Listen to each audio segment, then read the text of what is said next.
was there the day that Jesus walked into the temple. He just stood there at first. It almost looked like disbelief. But then I saw it. I saw the fire growing in his eyes. I'd come from Galilee to the place where God said he'd meet us. Did it feel like a scam? Yes. I'd never been able to afford a lamb for sacrifice, so I had to settle for one of those overpriced pigeons.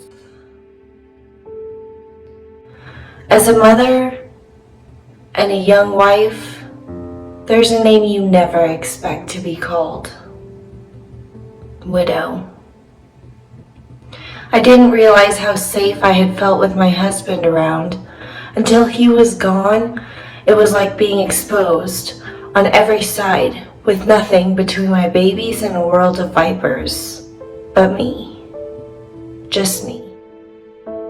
So I stood there that day at the temple and I watched as Jesus grabbed a whip and he drove businessmen out of the temple, poured money onto the ground. But more than that, something in the expression on his face. I recognized it. He swung that whip like a viper was threatening his kids. He told them, "Destroy this temple, and in 3 days I will raise it up." It took me 3 years to figure out what he meant. Slow learner. He wasn't talking about the building.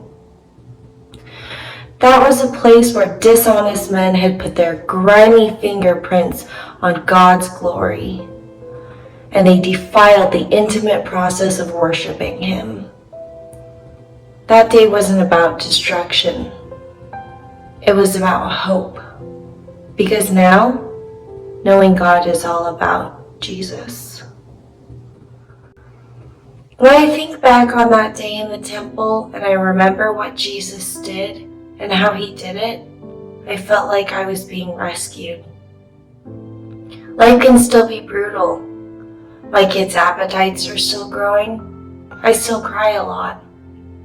But now, he made a place to be still, where rest and trust meet, right there at God's feet.